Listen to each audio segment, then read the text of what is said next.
Friends, welcome to Study Smart Way. आज एक बार फिर आपका यूपी टेट सीटेट की स्पेशल क्लासेस में स्वागत है। आज आपके लिए बाल विकास का महत्वपूर्ण प्रैक्टिस सेट लेकर आए हैं, जिसमें आपके पिछले वर्षों में पूछे गए प्रश्नों का एक बेहतरीन संग्रह है। तो चलिए बिना टाइम वेस्ट किए शुरू करते हैं आज की क्लास। क्योंकि समय कम है और ज़्यादा से ज़्यादा पढ़ना है, इसलिए क्योंकि अभी सीटेट का भी नोटिफिकेशन आ चुका है, आपका पेपर है और उम्मीद है कि यूपी टेट का भी पेपर जनवरी में हो जाएगा, 23 जनवरी तक हो जाएगा। इसलिए आप लोग अपनी पढ़ाई को बरकरार रखिए, हमारे साथ जुड़े रहें, चैनल को सब्सक्राइब कीजिए, लाइक करें और ज़्यादा से ज़्यादा शेयर करें। तो चलिए शुरू करते हैं। पहला क्वेश्चन, विशेष शिक्षा संबंधित है पिछड़ी बुद्धि के छात्रों के लिए प्रशिक्षण कार्यक्रम से, कम योग्य छात्रों के लिए शैक्षिक कार्यक्रम से, मेधावी छात्र के लिए शिक्षा से या शिक्षकों के लिए प्रशिक्षण कार्यक्रम से। आपको बता दें, विशेष शिक्षा कम योग्य छात्रों के लिए शैक्षिक कार्यक्रम से संबंधित है। इसका ऑप्शन नंबर सेकेंड सही हो जाएगा।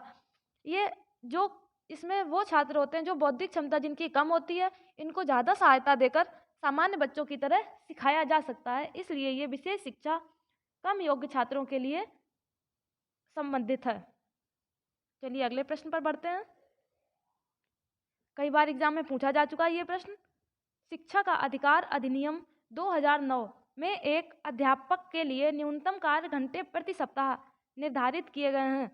शिक्षा का अधिकार अधिनियम में एक टीचर के लिए कितने कार्य घंटे प्रति सप्ताह निर्धारित किए गए हैं? इसका आपका ऑप्शन नंबर बी सही हो जाएगा, 45 घंटे। इसको सही कर दीजिए, 45 घंटे निर्धारित किए गए हैं। चलिए आगे बढ़ते हैं अगले प्रश्न पर। निशक्त बालकों की शिक्षा के लिए प्रावधान किया जा सकता है। निशक्त बालकों की शिक्षा के लिए समावेशी शिक्षा द्वारा, समाकलन द्वारा, मुख्य धारा में डालकर या उपयुक्त में से कोई नहीं। निशक्त बालक वे बालक होते हैं जो शारीरिक रूप से अक्षम होते हैं। वे बालक जो शारीरिक रूप से अक्षम होते हैं, डिसेबल होते हैं, डिसेबल होते हैं, उनको निशक्त बालक कहते हैं। ये इनका समावेशी शिक्षा द्वारा हो जाएगा। ऑप्शन नंबर फर्स्ट सही हो जाएगा। इसमें सभी प्रकार के बालकों को बिना किसी भेदभाव के एक ही स्थान पर शिक्षा दी जा सकती है, इसलिए ऑप्शन नंबर फर्स्ट सही हो जाएगा। निशक्त बालकों की शिक्षा के लिए समावेशी शिक्षा प्रावधान की गई है। चलिए आगे बढ़ते हैं अगले प्रश्न पर। कमजोर वर्ग से तात्पर्य है। कमजोर वर्ग के बालक से क्या तात्पर्य है? ऐसे अभिभावकों के बालकों से जो गरीबी रेखा से नीचे की सीमा में आते हैं, ऐसे अभिभावकों के बालक से जो वंचित वर्ग में आते हैं, ऐसे अभिभावकों के बालक से जिनकी वार्षिक आय कम है, या ऐसे अभिभावकों के बालक से ऐसे अभिभावकों के बालक से जो सरकार द्वारा निर्धारित न्यूनतम सीमा की वार्षिक आय की सीमा से नीचे के वर्ग में आते हैं। कमजोर वर्ग के बालक, ऑप्शन नंबर फोर्थ सही हो जाएगा। वे बालक होते हैं जो जिनके अभिभावकों के बालक से जो सरकार द्वारा निर्धारित सीमा वार्षिक आय होती है उससे भी नीचे वर्ग में आते हैं, उनको कमजोर वर्ग का बालक कहा जाता है। तो आपका ऑप्शन नंबर फोर्थ सही हो जाएगा। चलिए आगे बढ़ते हैं अगले प्रश्न पर। वर्तमान में निशक्त बच्चों की शिक्षा के लिए कहा गया है समावेशी शिक्षा, समेकित शिक्षा, विशेष शिक्षा या इनमें से कोई नहीं। निशक्त बच्चों, अभी आपको बताया था निशक्त बच्चे कौन से होते हैं, उनके लिए समावेशी शिक्षा के लिए कहा गया है। ऑप्शन नंबर फर्स्ट सही हो जाएगा। इसमें एनसीएफ 2005 के अनुसार इसमें बालक में नकारात्मक व्यवहार की संभावना नगण्य होती है और सहयोग और भाईचारे की भावना का विकास होता है, इसलिए आपकी समावेशी शिक्षा सही हो जाएगी। नगण्य का मतलब होता है बहुत ही कम, तो इसमें बच्चे में नकारात्मक व्यवहार की संभावना बहुत कम होती है और इसमें बच्चे सभी बच्चों के साथ पढ़ सकते हैं। चलिए आगे बढ़ते हैं अगले प्रश्न की तरफ। विद्यार्थियों को दिए जाने वाले परामर्श की सर्वाधिक उपयोगिता यह है कि आपके ऑप्शन दिए गए हैं, वे दुनियादारी में सफल बन जाते हैं, इससे उनका ज्ञान बढ़ता है, उनमें आत्मविश्वास की अभिवृद्धि होती है या उनका कौशल बढ़ता है। तो क्वेश्चन कह रहा है विद्यार्थियों को दिए जाने वाले परामर्श की सर्वाधिक उपयोगिता क्या है? तो इससे उनमें आत्मविश्वास की वृद्धि होती है। ऑप्शन नंबर थर्ड सही हो जाएगा। परामर्श का परिणामी प्रभाव छात्रों के आत्मविश्वास में वृद्धि करता है, जिससे किसी भी समस्याओं को सोच करके उसका हल निकाल सकते हैं और अपने आगे आने वाली बाधाओं को आसानी से पार कर सकते हैं। इसलिए आपका ऑप्शन नंबर 3 सही हो जाएगा। चलिए आगे बढ़ते हैं अगले प्रश्न की तरफ। संवेगों की प्रकृति के बारे में निम्नलिखित में कौन कौन से कथन सही है? संवेगों की प्रकृति के बारे में, संवेगों की अभिवृद्धि अधिगम द्वारा परिवर्तित होती है, संवेग जीव का स्थायी अवस्था है, संवेग आंतरिक उद्दीपनों द्वारा जागृत होते हैं, या फिर संवेगों की निश्चित भावाभिव्यक्ति भिन्न भिन्न अर्थ के लिए होती है। संवेगों की प्रकृति, संवेगों की अभिवृद्धि अधिगम द्वारा परिवर्तित हो जाती है। ऑप्शन नंबर फर्स्ट सही हो जाएगा, बाकी ये तीनों ऑप्शन गलत हैं।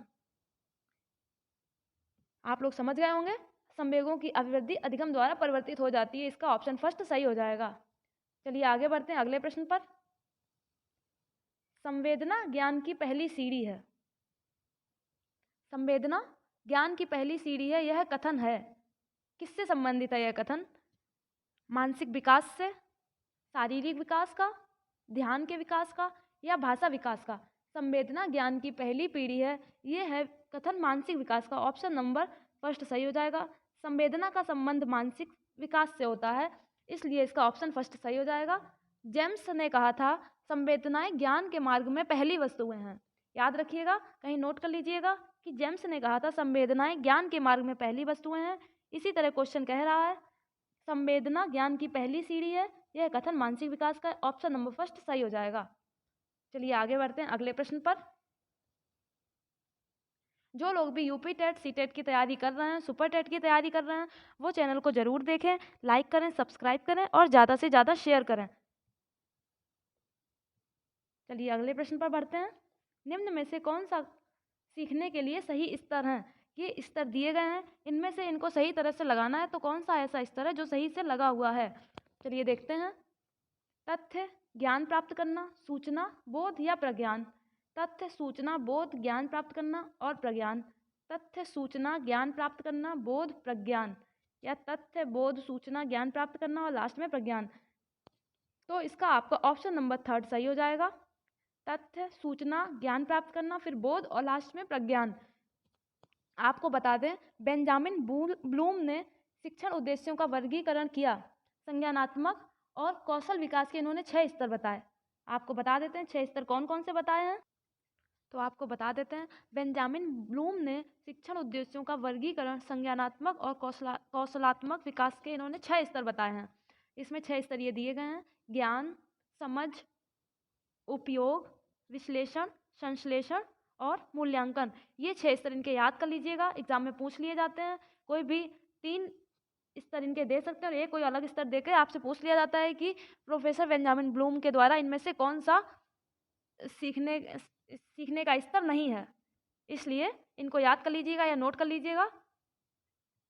तो इसमें आपका ऑप्शन नंबर 3 सही हो जाएगा। तथ्य, सूचना, ज्ञान प्राप्त करना, बोध और प्रज्ञान। चलिए आगे बढ़ते हैं अगले प्रश्न पर। रोर्सा स्याही धब्बा परीक्षण जो व्यक्तित्व मूल्यांकन करने के लिए इस्तेमाल किया जाता है, इसका विकास किसने किया? रोर्सा स्याही धब्बा का हरमन रोर्सा ने किया, जैसा कि नाम से पता चलता है। ऑप्शन नंबर 3 सही हो जाएगा। इन्होंने 1921 में स्विट्जरलैंड में किया। ऑप्शन नंबर 3 सही हो जाएगा। चलिए आगे बढ़ते हैं अगले प्रश्न की तरफ। बहिर्मुखी प्रवृत्ति के व्यक्ति कैसे होते हैं? बहिर्मुखी प्रवृत्ति के व्यक्ति, ये आपको पिछली वीडियो में बताया गया था कि ये व्यक्तित्व मापन के जो 3 अंग हैं, ये किसने बताए? तो ये युंग ने बताए हैं। युंग ने 3 बताए हैं, जिसमें अंतर्मुखी, बहिर्मुखी और उभयमुखी। ये 3 इन्होंने इनकी प्रवृत्तियां बताई हैं, अंतर्मुखी, बहिर्मुखी और उभयमुखी। तो इसमें क्वेश्चन कह रहा है कि बहिर्मुखी प्रवृत्ति के व्यक्ति कैसे होते हैं? सामाजिक एवं मित्रतापूर्ण व्यवहार वाले, तनाव मुक्त, उपयुक्त, दोनों, या इनमें से कोई नहीं? तो बहिर्मुखी प्रवृत्ति के व्यक्ति सामाजिक और मित्रतापूर्ण व्यवहार और तनाव मुक्त ये दोनों होते हैं, इसलिए ऑप्शन नंबर 3 सही हो जाएगा, उपयुक्त, दोनों। चलिए आगे बढ़ते हैं अगले प्रश्न पर, व्यक्तित्व विकास की अवस्था है। व्यक्तित्व विकास की अवस्था पूछी गई है। अधिगम एवं वृद्धि, उपचारात्मक अधिगम अध्ययन, व्यक्तिवृत्त अध्ययन या इनमें से कोई नहीं। व्यक्तित्व विकास की अवस्था पूछी गई है तो ये अधिगम और वृद्धि ऑप्शन सही हो जाएगा। ऑप्शन नंबर फर्स्ट सही हो जाएगा। अगले प्रश्न पर बढ़ते हैं। व्यक्तित्व स्थायी समायोजन है। व्यक्तित्व स्थायी समायोजन है किसके साथ? जीवन के साथ, पर्यावरण के साथ, प्रकृति के साथ या इन सभी के साथ? व्यक्तित्व स्थायी समायोजन है, ये उपयुक्त सभी के साथ होगा। ऑप्शन नंबर फोर्थ सही हो जाएगा। इसमें व्यक्ति अपनी परिस्थितियों के अनुसार स्वयं को अनुकूलित कर लेता है, उसको समायोजन कहते हैं। जिसमें व्यक्ति अपनी परिस्थितियों के अनुसार स्वयं को ढाल ले या परिस्थितियों को अपने अनुसार ढाल ले, तो ये समायोजन कहलाता है। तो ऑप्शन नंबर फोर्थ सही हो जाएगा। चलिए आगे बढ़ते हैं अगले प्रश्न की तरफ। इसको कई बार एग्जाम में ये पूछा जा चुका है, इसलिए इसको ध्यान से देखिएगा और समझ कर पढ़िएगा। इसलिए इसको ध्यान से पढ़िएगा, समझ कर पढ़िएगा, क्योंकि एग्जाम में पूछा जा सकता है और पूछा जा चुका है। कौन सा सिद्धांत व्यक्त करता है कि मानव मस्तिष्क एक बर्फ की बड़ी चट्टान है जो अधिकांशतः छिपी रहती है एवं उसमें चेतन के 3 स्तर हैं? आपके ऑप्शन दिए गए हैं। गुण सिद्धांत, व्यवहारवाद सिद्धांत, मनोविश्लेषणात्मक सिद्धांत या प्रकार सिद्धांत। कौन सा सिद्धांत व्यक्त करता है? तो ये मनोविश्लेषणात्मक सिद्धांत हो जाएगा। ऑप्शन नंबर थर्ड सही हो जाएगा। आपको बता दें कि सिगमंड फ्राइड ने मन के 3 स्तर बताए हैं। इनके अनुसार 3 स्तर हैं, एक चेतन मन, एक अर्धचेतन और एक अचेतन। इन्होंने 3 स्तर बताए हैं, इनको याद रखिएगा। सिगमंड फ्राइड ने बताए हैं चेतन, अर्धचेतन और अचेतन। तो इसका आपका ऑप्शन नंबर थर्ड सही हो जाएगा। मनोविश्लेषणात्मक सिद्धांत के अनुसार मानव मस्तिष्क एक बर्फ की बड़ी चट्टान है जो अधिकांशतः छिपी रहती है। चलिए आगे बढ़ते हैं अगले प्रश्न पर। व्यक्तित्व मापन का स्याही धब्बा परीक्षण है। वस्तुनिष्ठ परीक्षण, आत्मनिष्ठ परीक्षण, प्रक्षेपण परीक्षण या इनमें से कोई नहीं। व्यक्तित्व मापन का स्याही धब्बा परीक्षण ये प्रक्षेपण परीक्षण है। ऑप्शन नंबर थर्ड सही हो जाएगा। इसको रोर्सा-मसी लक्ष्य परीक्षण भी कहा जाता है। रोर्सा-मसी लक्ष्य परीक्षण भी कहा जाता है। तो अगर कभी नाम बदल के पूछ लिया जाए तो याद रखिएगा, इसको रोर्सा-मसी लक्ष्य परीक्षण भी कहा जाता है। इसको हरमन रोर्सा ने प्रतिपादित किया था और इसमें 10 कार्ड होते हैं। चलिए आगे बढ़ते हैं अगले प्रश्न पर। मनोवैज्ञानिक थॉर्नडाइक ने व्यक्ति को किस आधार पर बांटा है? चिंतन व कल्पना शक्ति के आधार पर, स्वतंत्रता व निर्भरता के आधार पर, प्रभुतापूर्ण एवं अधीनस्थपूर्ण के आधार पर या उपयुक्त में से कोई नहीं। आपको बता दें थॉर्नडाइक ने व्यक्ति को 3 आधार पर बांटा है। एक सूक्ष्म स्तर होता है इनका, सूक्ष्म स्तर, स्थूल और प्रत्यक्ष। ये इन्होंने 3 स्तर बताए हैं। इन्होंने चिंतन व कल्पना शक्ति के आधार पर व्यक्ति को बांटा है। ऑप्शन नंबर फर्स्ट सही हो जाएगा। चलिए आगे बढ़ते हैं अगले प्रश्न पर। निम्न में से कौन सी तकनीकी प्रेक्षण तकनीकी नहीं है? कौन सी तकनीकी प्रेक्षण तकनीकी नहीं है? खेल तकनीकी, शब्द साहचर्य परीक्षण, चित्र साहचर्य परीक्षण या व्यक्तिगत अध्ययन। प्रेक्षण तकनीकी कौन सी नहीं है? इन 3 चीज़ों से बच्चे ज़्यादातर सीखते हैं और ज़्यादा से ज़्यादा सीखते हैं, इसलिए आपका व्यक्तिगत अध्ययन ये सही हो जाएगा। ये तकनीकी प्रेक्षण तकनीकी नहीं है। ऑप्शन नंबर फोर्थ सही हो जाएगा। बाकी ये तीनों तकनीकी हैं। आगे बढ़ते हैं अगले प्रश्न पर। नृत्य, ड्रामा एवं शिल्पकला का प्रयोग किया जाता है व्यक्तित्व को ढालने के लिए, विशिष्ट गुणों के विकास हेतु, दबी एवं बर्दाश्त न की जा सकने वाले अंतर्नाद के प्रकटीकरण हेतु या सभी। नृत्य, ड्रामा और शिल्पकला का प्रयोग कहाँ पर किया जाता है ये पूछा जा रहा है। ये आपका ऑप्शन नंबर फोर्थ सही हो जाएगा। उपयुक्त सभी। नृत्य, ड्रामा और शिल्पकला का प्रयोग इन सभी के लिए किया जाता है। ये व्यक्तिगत गुण और रुचियों के कारण इसमें अपना लोग इंटरेस्ट दिखाते हैं, इसमें झिझक खत्म हो जाती है, इसलिए व्यक्तित्व को ढालने के लिए भी होता है, विशिष्ट गुणों के विकास के लिए भी होता है और दबी और बर्दाश्त न की जा सकने वाले अंतर्नाद के प्रकटीकरण के लिए भी होता है। नृत्य, ड्रामा और शिल्पकला की अभिव्यक्ति से व्यक्ति अपने अंदर की जो भावनाएं बोल नहीं पाता है वो इसके माध्यम से बता सकता है। इसलिए आपका ऑप्शन नंबर 4 सही हो जाएगा। आगे बढ़ते हैं अगले प्रश्न पर। प्रयोजना विधि के प्रतिपादक हैं। मोस्ट इंपॉर्टेंट क्वेश्चन है, इसको याद रखिएगा, एग्जाम में कई बार पूछ चुके हैं और आगे पूछ सकते हैं। इसलिए प्रयोजना विधि के प्रतिपादक कौन हैं? ये किलपैट्रिक महोदय परियोजना विधि के प्रतिपादक हैं। ऑप्शन नंबर सी सही हो जाएगा। इसमें इन्होंने वास्तविक जीवन से संबंधित किसी समस्या का हल खोज निकालने के लिए अच्छी तरह से चुना हुआ कार्य प्रयोग में लाया जाता है, यह प्रयोजना विधि कहलाती है। इसके प्रतिपादक किलपैट्रिक हैं। ऑप्शन नंबर 3 सही हो जाएगा। आगे बढ़ते हैं अगले प्रश्न पर। कक्ष में शिक्षण व शिक्षार्थियों के मध्य संप्रेषण कैसा होना चाहिए? विद्यार्थी केंद्रित, शिक्षक केंद्रित, पाठ्य पुस्तिका केंद्रित या उद्देश्य केंद्रित? शिक्षक और शिक्षार्थियों के मध्य संप्रेषण हमेशा उद्देश्य केंद्रित होना चाहिए। उद्देश्य कुछ भी हो पर शिक्षक में और विद्यार्थियों में बातचीत हमेशा उसी उद्देश्य पर होनी चाहिए और क्लास विद्यार्थी केंद्रित होनी चाहिए। संप्रेषण आपका उद्देश्य केंद्रित हो और क्लास विद्यार्थी केंद्रित हो, जिसमें कि विद्यार्थी को ही सब कुछ माना जाए। आपका इसमें ऑप्शन नंबर 4 सही हो जाएगा। इसमें इन्होंने अधिगम प्रक्रिया के 3 घटक होते हैं, शिक्षक, शिक्षार्थी और पाठ्यक्रम। ये 3 घटक होते हैं, शिक्षक, शिक्षार्थी और पाठ्यक्रम। तो आप समझ गए होंगे, कक्ष में शिक्षक और शिक्षार्थियों के मध्य संप्रेषण हमेशा उद्देश्य केंद्रित होना चाहिए। चलिए आगे बढ़ते हैं अगले प्रश्न की तरफ। कक्षा 3 के विद्यार्थियों के लिए निम्न में से कौन सा शिक्षण सबसे अच्छा तरीका होगा? कक्षा 3 के बच्चों के लिए किस तरह का शिक्षण सबसे अच्छा होगा? समूह वार्तालाप, सृजनात्मक क्रियाकलाप, प्रयोगशाला विधि या व्याख्यान विधि? जहाँ कहीं भी आपको सीटेट में एक बात हमेशा याद रखनी है, जहाँ कहीं भी व्याख्यान विधि आ जाए वो सबसे पहले हटा दी जाएगी, क्योंकि व्याख्यान विधि बच्चों के लिए कभी भी सही नहीं होती है। इसमें बच्चे सिर्फ सुनते हैं, समझते कुछ नहीं है, इसलिए ये सबसे पहले हटा दी जाएगी। कक्षा 3 के बच्चे प्रयोगशाला विधि में भी कुछ भी नहीं सीखेंगे और समूह वार्तालाप में वो सिर्फ बातें करेंगे, क्योंकि कक्षा 3 का बच्चा बाल्यावस्था का होता है और उसको पढ़ने में मन बहुत कम लगता है, जिससे उसको खेल विधि या कुछ नया, सृजनात्मकता का मतलब होता है नवीन, या कुछ उसको नया सिखाने के लिए सृजनात्मक क्रियाकलाप ही बेस्ट होगा। इसलिए ऑप्शन नंबर 2 सही हो जाएगा। इससे बच्चे अपनी सक्रिय सहभागी बनके टीचर के साथ जुड़ पाएंगे। तो आपका ऑप्शन नंबर बी सही हो जाएगा। चलिए आगे बढ़ते हैं अगले प्रश्न पर।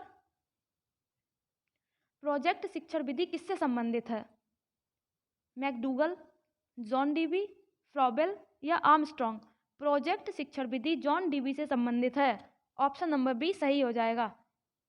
इन्होंने कहा है बालक के मस्तिष्क पर छपी आकृति बालक कभी नहीं भूलता है।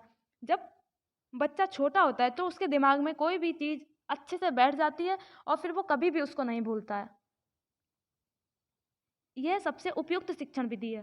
प्रोजेक्ट शिक्षण विधि सबसे ज़्यादा उपयुक्त शिक्षण विधि है। आपका ऑप्शन नंबर 2 सही हो जाएगा। जॉन डीवी इससे संबंधित है। चलिए आगे बढ़ते हैं अगले प्रश्न की तरफ। सीखने के नियम के प्रतिपादक हैं। सीखने के नियम किसने दिए हैं? आपको पिछली भी वीडियो में ये बता चुके हैं, उससे पहले भी ये बताया जा चुका है, क्योंकि ये बहुत ज़्यादा इंपॉर्टेंट प्रश्न है। कई बार एग्जाम में पूछा गया है, इसको याद रख लीजिएगा और कई बार पूछा जाएगा, इसलिए आपको बार बार ये क्वेश्चन लाया जाता है, जिससे कि आपके दिमाग में ये एक तरह से बैठ जाए, बिल्कुल कभी भी एग्जाम में आ जाए तो आप भूलो नहीं। सीखने के नियम के प्रतिपादक हैं स्किनर, थॉर्नडाइक, फ्राइड या एडलर। सीखने के नियम, ये सीखने के नियम के प्रतिपादक थॉर्नडाइक महोदय हैं। ऑप्शन नंबर बी सही हो जाएगा। थॉर्नडाइक ने सीखने के नियम का प्रतिपादन किया है। इन्होंने सीखने के 3 नियम बताए हैं। पहला अभ्यास का नियम, तत्परता का नियम और प्रभाव का नियम। इनके 3 नियम इस तरह से हैं, अभ्यास, तत्परता और प्रभाव। याद रखिएगा, कभी भी पूछ सकते हैं तो आप बता दीजिएगा। कहीं अगर नहीं समझ में आ रहा तो फिर नोट कर लीजिएगा और कमेंट बॉक्स में बताइएगा। चलिए आगे बढ़ते हैं अगले प्रश्न की तरफ। अधिगम का व्यवहारिक सिद्धांत निम्न है। अधिगम का व्यवहारिक सिद्धांत पूछा गया है। प्रबलन सिद्धांत, संबंध प्रतिक्रिया का सिद्धांत, स्किनर का क्रिया प्रसूत अधिगम का सिद्धांत या उपरोक्त सभी। अधिगम का व्यवहारिक सिद्धांत, ये उपयुक्त सभी आ जाएगा। ऑप्शन नंबर 4 सही हो जाएगा। स्किनर का क्रिया प्रसूत अधिगम, संबंध प्रतिक्रिया का सिद्धांत और प्रबलन सिद्धांत, ये तीनों ही अधिगम के व्यवहारिक सिद्धांत के अंतर्गत आते हैं, इसलिए आपका ऑप्शन नंबर 4 सही हो जाएगा, उपरोक्त सभी। चलिए आगे बढ़ते हैं अगले प्रश्न पर। ये भी क्वेश्चन कई बार पूछ चुके हैं। पिछले वीडियो में भी ये बताया गया था। जिन्होंने भी अभी पिछला नहीं देखा वो देख लीजिएगा। कमेंट बॉक्स में बताइएगा कैसा लगा और ज़्यादा से ज़्यादा शेयर करें, क्योंकि समय कम है और सभी लोग पढ़ने की ज़्यादा से ज़्यादा कोशिश करते हैं, इसलिए। चलिए प्रश्न देखते हैं। सीखने का क्लासिकल कंडीशनिंग सिद्धांत के प्रतिपादक किसने किया था? थार्नडाइक ने, पावलव ने, कोलबर्ग ने या स्किनर ने? तो आपको बता दें, सीखने का क्लासिकल कंडीशनिंग सिद्धांत स्किनर महोदय ने दिया है। ऑप्शन नंबर 4 सही हो जाएगा। इस सिद्धांत को संबंध प्रतिक्रिया सिद्धांत और प्रबलन सिद्धांत भी कहते हैं। प्रबलन कभी भी नाम बदल के पूछ लेते हैं। सीटेट में अक्सर ऐसा होता है कि नाम बदल के क्वेश्चन पूछ लेते हैं, जिससे बच्चे कंफ्यूज हो जाते हैं और गलत करके आते हैं अक्सर, इसलिए ध्यान रखिएगा। इसको संबंध प्रतिक्रिया सिद्धांत और प्रबलन सिद्धांत भी कहा जाता है, क्लासिकल कंडीशनिंग को। ऑप्शन नंबर 4 सही हो जाएगा। आगे बढ़ते हैं अगले प्रश्न की तरफ। सीखने का वह मॉडल जो बच्चों की सृजनात्मकता को उत्प्रेरित करता है। प्रोग्रामिंग मॉडल, रचनावादी मॉडल, बैंकिंग मॉडल या इनमें से कोई नहीं। सृजनात्मकता यानी कि नवीनता को प्रेरित करता है, ये रचनावादी मॉडल हो जाएगा। इसमें बच्चे नया सीखते हैं कुछ, इसलिए ऑप्शन नंबर 2 सही हो जाएगा। सृजनात्मकता की उत्पत्ति होती है, इसमें बच्चों को कार्य करने की स्वतंत्रता होती है। बच्चे अपना कुछ भी इसमें बना के आपको दिखा सकते हैं, नए नए खोज बच्चे सीखते हैं, तो आपका ऑप्शन नंबर 2 सही हो जाएगा। कौन सा सीखना स्थायी होता है, जो हमेशा बना रहता है? सुनकर सीखना, रटकर सीखना, समझकर सीखना या देखकर सीखना?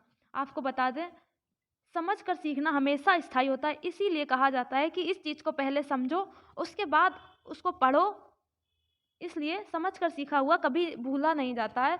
सुनकर सीखा भूल जाते हैं, रटकर तो पक्का ही भूल जाते हैं, और देखकर भी इंसान भूल जाता है। इसलिए जो समझ कर पढ़ता है वो कभी भी नहीं भूलता है और हमेशा अच्छी परफॉर्मेंस देता है अपने एग्जाम में।